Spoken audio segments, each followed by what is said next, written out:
pessoal, tudo bem com vocês? Estou aqui de novo. Para quem não lembra, eu sou a professora Anne e vou trabalhar com vocês as aulas de matemática, ok? Vamos relembrar o que foi trabalhado na aula anterior? Vocês lembram ou já esqueceram? Então, o que a gente estudou? Vocês lembram que a gente fez uma construção de gráfico a partir dos dados de uma tabela? Lembram que era um gráfico de colunas, a gente foi fazendo juntinho, passo a passo? Não lembram? E agora? Então, lembram lá da tabela, da arrecadação de tampinhas da ONG? Então, lembram que vocês tinham que pegar as informações da tabela, né? E sobre o que era essa tabela? Era sobre a arrecadação de tampinhas no primeiro trimestre de 2020. Então, lembro que a ONG arrecadou em janeiro 50 mil tampinhas, em fevereiro 35 mil tampinhas, em março 20 mil tampinhas. Lembro que vocês tiveram que fazer um gráfico com papel quadriculado. Então, vejam lá, lembram desse resultado? Acho que de vocês ficou bem parecido, não é mesmo? Então, agora que a gente relembrou o que a gente viu na aula anterior, vamos para a correção da tarefa de casa. E aí, lembram qual foi a tarefa dada para vocês? Na tarefa de casa vocês tinham que fazer o inverso, porque a gente pegou a tabela e fizemos a construção do gráfico. Agora a gente vai fazer, eu dou para vocês o gráfico de colunas e vocês vão passar todas as informações para uma tabela. Então, lembram do gráfico? O gráfico tratava sobre os casos de racismo no futebol brasileiro, um tema muito polêmico, né? Então, nós temos ali no eixo horizontal os anos, né, desses casos, que foram mencionados no gráfico desde 2014 até 2019, e vocês tinham que pegar todas essas informações, os números de casos de 2014 até 2019 e transportar para uma tabela simples. Então, olha só.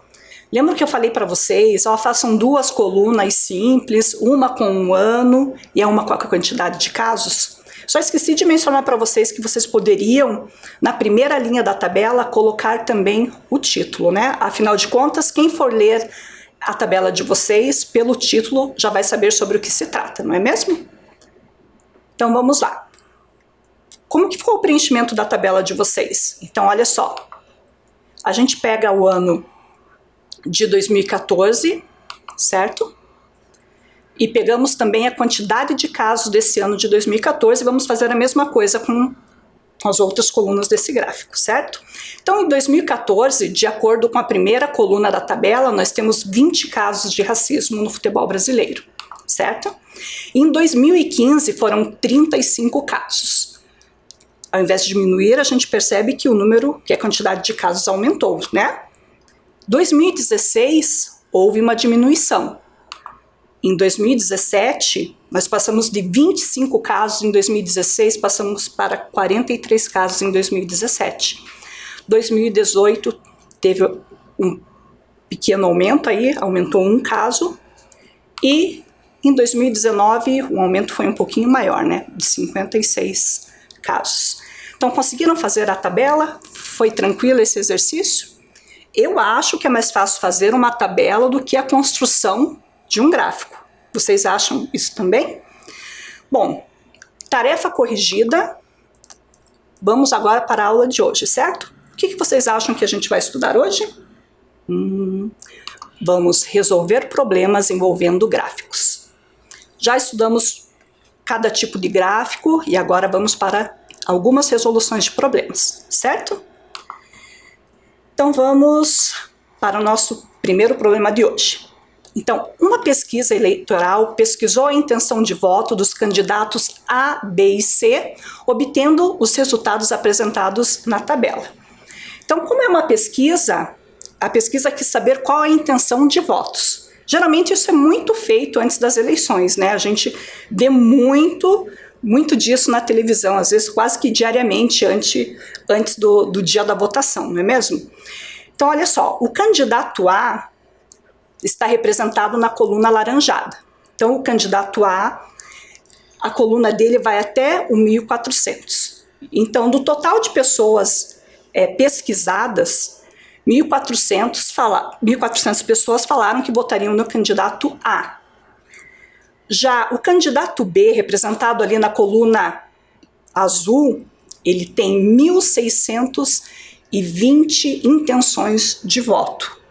Aí o candidato C, representado ali pela coluna verde, ele tem 900 pessoas que pensam em votar nele.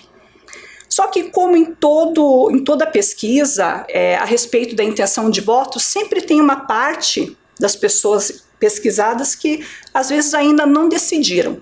Então nessa pesquisa feita, nós temos ali na coluna roxa 1.480 pessoas que ainda estão indecisas, que ainda estão pensando em qual candidato vão votar, certo? Então vamos para a primeira pergunta dessa atividade. Será que o candidato B pode ser considerado eleito? Então, pessoal, vamos para a pergunta B e eu dou um tempinho para vocês. Então, olha só. A pergunta B é a seguinte: o candidato A ainda tem chances de vencer a eleição? Pensem um pouquinho, vou dar um tempinho e a gente já volta para conversar.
Então, pessoal, conseguiram responder? Então, vamos lá, a resposta da letra A. Vocês acham que o candidato B, que está ali na coluna azul, será que ele já pode ser considerado eleito? Sim ou não? Não, né, gente? Ainda tem um tempo até o dia da eleição. Os outros candidatos, a partir dessa pesquisa, provavelmente vão correr atrás do prejuízo e vão batalhar mais votos, certo? Então, a gente não pode considerar o candidato B como se ele já estivesse ganho essa eleição, certo?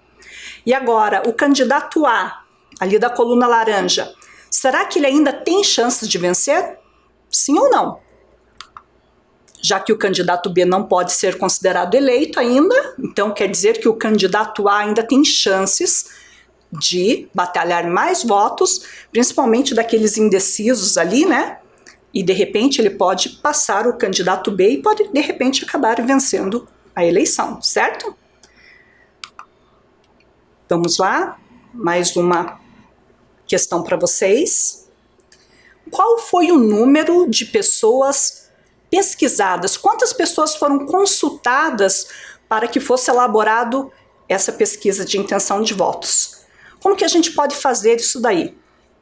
O que vocês podem e devem fazer é olhar bem atentamente os números de cada um dos candidatos, né? Quantas pessoas falaram que votariam no candidato A, quantas pessoas votariam no candidato B e quantos votariam no candidato C. Além disso, os que não responderam também fizeram parte da pesquisa. Os indecisos também contam. Então vocês vão ter que somar as pessoas, a quantidade de pessoas dessas 4 colunas, certo? Vou dar um tempinho para vocês fazerem essa soma e a gente já volta daí com o resultado, ok?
Então, pessoal, conseguiram fazer a resolução? Deu certinho aí a soma de vocês? Então, vamos ver como que ficou esse resultado.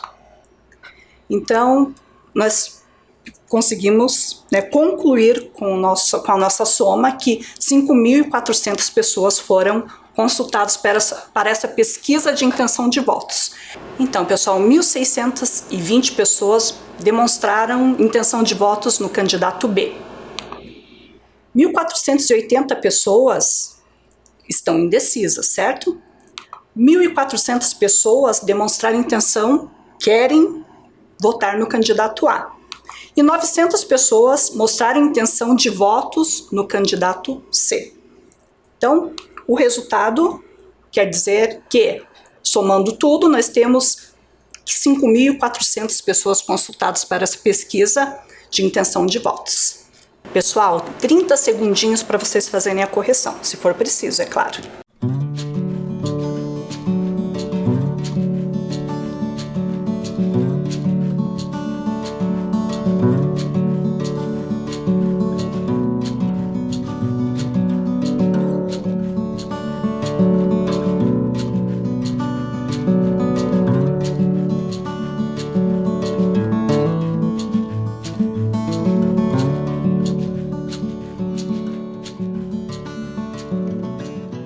Fizeram a correção, pessoal? Então vamos para a última questão dessa atividade.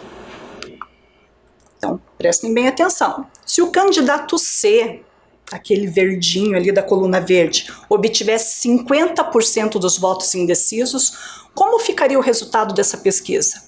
Antes de eu dar um tempinho para vocês resolverem essa questão, vamos relembrar o que significa 50%? O que é 50%, gente? 50% quer dizer metade. Quando vocês vão numa loja e tem uma promoção e lá tem uma placa dizendo assim, 50% de desconto, quer dizer que vocês vão pagar pelo produto que vocês vão comprar só a metade do valor. Então, se o produto custa R$100, se a gente dividir 100 por 2, quer dizer que vocês vão pagar por esse produto com desconto R$50. Relembraram? Lembraram o que significa 50%? Pessoal, antes de eu dar um tempinho para a resolução dessa questão aí, vamos só relembrar que a quantidade de indecisos é 1.480 pessoas. Então, são muitas pessoas que ainda não sabem em quem votar. Então, resolvam e daqui a pouquinho a gente volta para conversar.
Então, pessoal, conseguiram fazer esse cálculo? Será que o candidato C, se ele conseguir 50% das pessoas indecisas, será que ele conseguiria vencer a eleição? Então vamos lá. Lembrando que o candidato C, ele tinha 900 votos de intenção. E o número de pessoas indecisas corresponde a 1.480. Lembrando que 50% corresponde a metade, que no caso nós temos que calcular a metade de 1.480 pessoas que não sabem ainda em que vão votar. Então vamos fazer um cálculo rápido, né, ou não. Quem quiser usar o algoritmo, fazer a conta, fique bem à vontade. Vocês podem usar o método que vocês preferirem. Se quiserem também podem tentar fazer o cálculo mental, tá? Então, fazendo um cálculo rápido, quer dizer que não é tão rápido, porque a gente fez ali um método um pouquinho mais extenso, né? Nós chegamos em 740 votos. Então, 50% de 1.480, que é a metade, metade de 1.480, nós chegamos em 740 votos, certo? Agora, às vezes é muito mais prático a gente tentar fazer um cálculo mental, né? Muitas pessoas fazem esse tipo de cálculo, né? Em vez de colocar no papel, né, e fazer toda aquela conta, né, que a gente sabe que divisão geralmente é um pouquinho mais complicado, a gente pode tentar, nesse caso, fazer um cálculo mental. Então, no que a gente pode pensar? Então, 1.480. O que é o 1.480? Decompondo, nós temos o 1.000, mais o 400 e mais o 80. Se eu perguntar para vocês quanto que é metade de 1.000, fica muito mais fácil. E tenho certeza que vocês vão responder rapidinho. Quanto que é metade de 1.000? 500. Quanto que é metade de 400? 200. E quanto que é metade de 80? 40. Aí o que nós podemos fazer para chegar no resultado? Somar essas metades. Então, somando 500 mais 200 mais 40, nós vamos obter 740 pessoas que estão indecisas e que, se por acaso votarem no candidato C, será que ele consegue? Vamos ver? Não terminamos ainda, né? Então, somando os votos de intenção, né, do candidato C com a metade do número de indecisos, então fazendo uma soma simples, nós vamos encontrar 1.640 votos de intenção. Agora, vocês lembram qual era a quantidade dos votos de intenção lá do candidato B? Aquele da coluna azul? Ele tinha 1.620 votos de intenção. Isso quer dizer o quê? Que o candidato C assumiria a liderança dessa pesquisa de intenção de votos. Eu vou dar um tempinho para vocês fazerem a correção, ok? A gente já conversa.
E aí, pessoal, fizeram a correção certinho?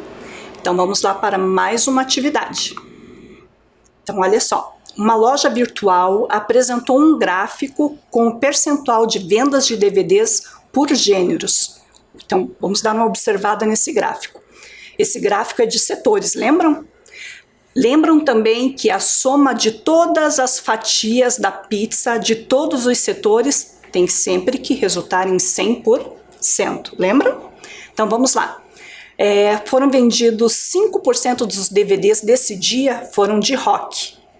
12,5% outros. O que podem ser esses outros? Outros gêneros que não aparecem na pesquisa. Por exemplo, talvez samba. Alguém pode ter sido vendido algum DVD de samba, mas como a quantidade não era muito representativa, eles acharam melhor somar com outros gêneros, né, que também não apareceram tanto, e juntar todos num só, certo? Foram vendidos também 25% de DVDs sobre clássicos, 32,5% de DVDs de MPB, música popular brasileira, e vocês estão vendo que ali no sertanejo tem uma interrogação. Eu não vou falar para vocês, que provavelmente a gente vai calcular mais para frente, ok? Então vamos lá. Primeira perguntinha. Qual foi o gênero musical mais vendido? Então vou dar um tempinho para vocês responderem. Essa é fácil, é só olhar e identificar essa informação diretamente no gráfico, ok? Já voltamos.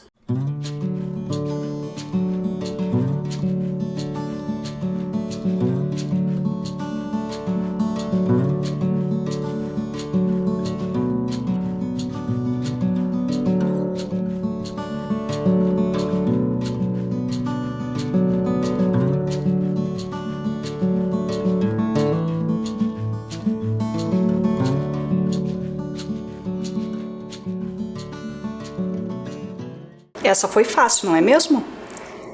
Qual foi o gênero musical mais vendido? MPB? Então vamos lá. MPB. Visualmente, a gente já consegue perceber, olhando no gráfico, que o MPB tem a maior fatia desse gráfico de setores, né? Ele tem o maior setor. Visualmente, isso é bem perceptível. Às vezes fica um pouquinho difícil de enxergar o maior, aí a gente realmente tem que recorrer aos números do gráfico, ok? Vamos para a próxima? Qual é o gênero musical menos vendido? Vou dar um tempinho para vocês responderem, ok? Essa também é bem visual.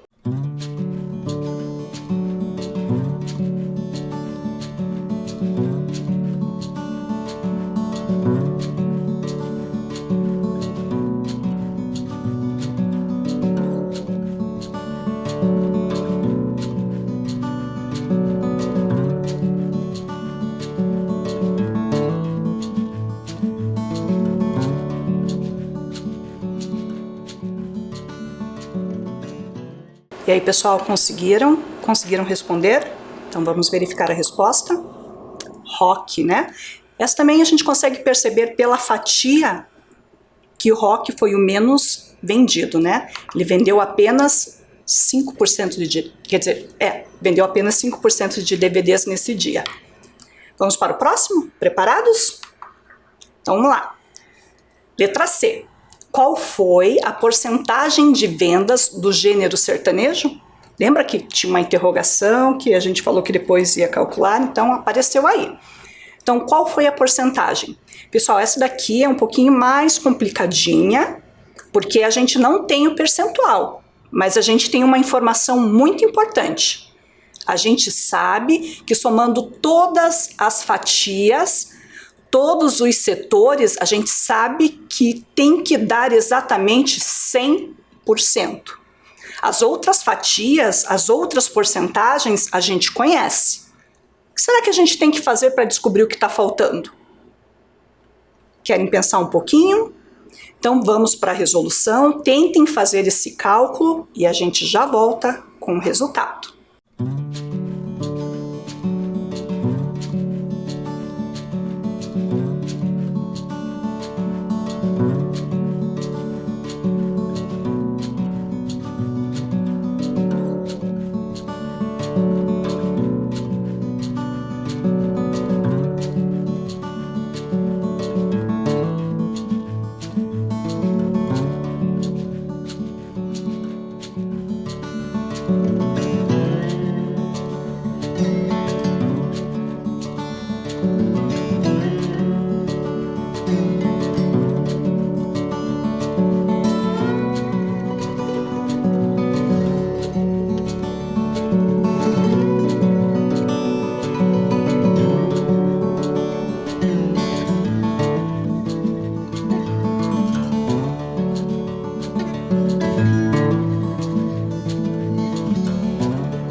E aí, pessoal, conseguiram fazer os cálculos? Acharam a porcentagem dos DVDs sertanejos?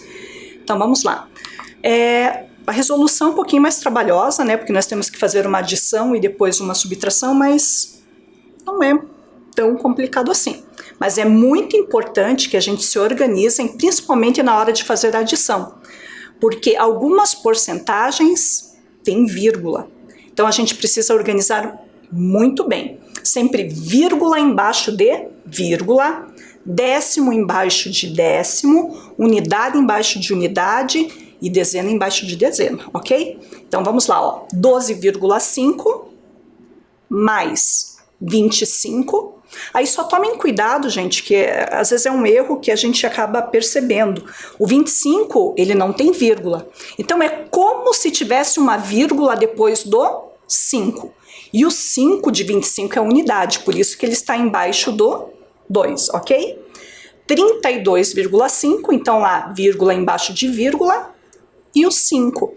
Uma coisa que às vezes a gente pode fazer para saber exatamente onde vão esses números é colocar uma vírgula, por exemplo, depois do 25 você coloca uma vírgula, não tem problema. Depois do 5 você coloca uma vírgula, não tem problema na resolução, tá? Porque a gente não escreve um número que não tem vírgula com a vírgula, certo? Então, só para a gente saber exatamente como posicionar os números. Mas é décimo embaixo de décimo, unidade embaixo de unidade e dezena embaixo de dezena. Então, fazendo toda essa soma, nós chegamos em 75. Vejam que ali está 75,0. Como nós não estamos falando de dinheiro, a gente pode falar e devemos falar simplesmente 75. Então, pessoal, somando todas as porcentagens que aparecem no gráfico, nós chegamos em 75%. Por que a gente não chegou em 100%? Porque o que falta para 100%, de 75% para 100%, é exatamente a porcentagem dos DVDs sertanejos. Então, fazendo a subtração, né, fazendo o cálculo, nós chegamos em 25%. 100%, que é o total, menos os 75%, que já apareciam no gráfico, resulta em 25%. É claro que esse cálculo, às vezes a gente faz mentalmente, né? Porque 100, às vezes, é um número mais simples e 25 também. Então, ou a gente pode fazer a conta, propriamente dita ali, né? O algoritmo, ou a gente pode também fazer um cálculo mental, certo? Então, nós chegamos em 75%, que era a soma dos outros gêneros musicais, e podemos andar de 5 em 5 até chegar em 100%. Então, a gente tinha 75% mais 5, 80%. 80% mais 5, 85%. 85 mais 5, 90. 90 mais 5, 95. E 95 mais 5, a gente chega em 100%. Então, 5 mais 5 mais 5 mais 5 mais 5, 100%. Chegaram nesse resultado também? Eu vou dar um tempinho para vocês fazerem a correção, se for preciso, ok? A gente já volta para conversar e para ver mais uma atividade.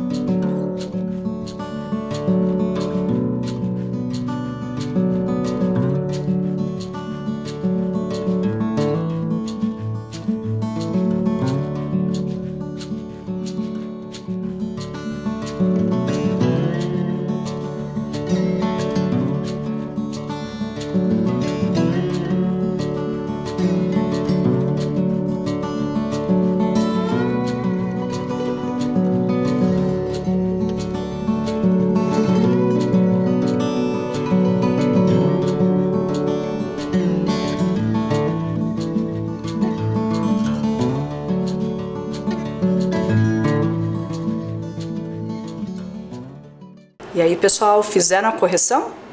Que bom! Então vamos para mais uma questãozinha referente a esse gráfico. Quais gêneros musicais tiveram vendas iguais? Essa é rapidinha para responder, né, gente? Agora acho que está um pouquinho mais fácil. Um tempinho para vocês responderem e a gente já conversa.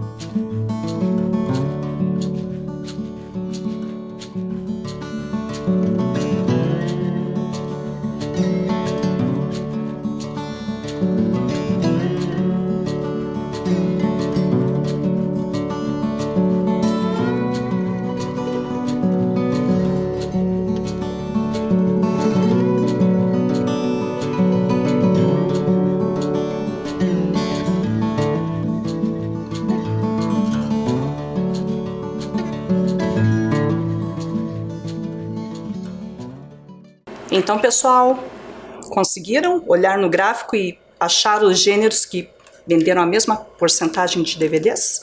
Então vamos lá. Sertanejo e clássicos, foi isso que vocês responderam? Parabéns, é isso mesmo, gente. Então, quem não conseguiu, dá uma olhadinha ali. Olha lá, 25% para o sertanejo e 25% para os clássicos, ok? Agora nós vamos fazer a análise de alguns gráficos que podem induzir a gente ao erro.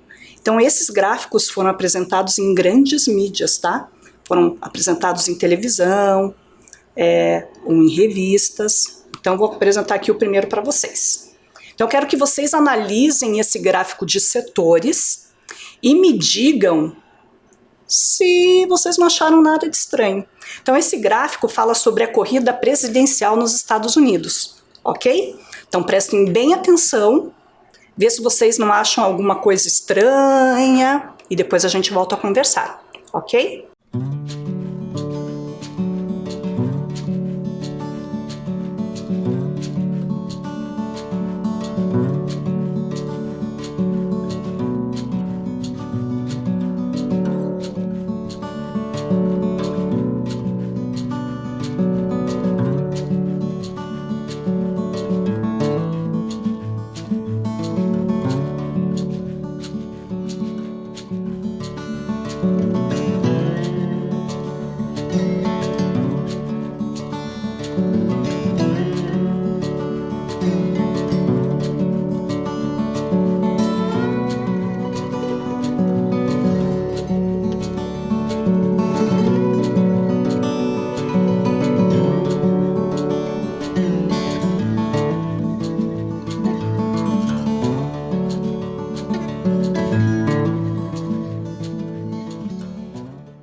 E aí, pessoal, observaram alguma coisa estranha?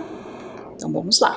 Lembram que a gente acabou de fazer isso na atividade anterior, que a soma de todos os setores, de todas as fatias da pizza tem que ser igual a 100%. Fazendo a soma daqueles 3 setores, dos 3 candidatos, a gente já pode observar, só olhando o candidato 1 e o 3, a gente já percebe que a soma passa de 100%. O total aí é 193%, mas deveria ser 100%. E mais uma coisinha, não sei se vocês perceberam, olhem a fatia do candidato 1 e olhem a fatia do candidato 3 ou 2. Não deveria ser maior? Aquela fatia vermelha ali deveria ser um pouco maior do que as outras duas, não é mesmo? Foi um erro grande aí, né? Falha de quem fez esse gráfico, ok? Vamos então para a nossa tarefa de casa, certo? Então, olha só, eu vou deixar um gráfico para vocês, vocês vão ter que analisar e também vão ter que ver se tem alguma coisa estranha, alguma coisa que tenha chamado a atenção, certo? Vou dar um tempinho para vocês copiarem as informações e a gente já volta.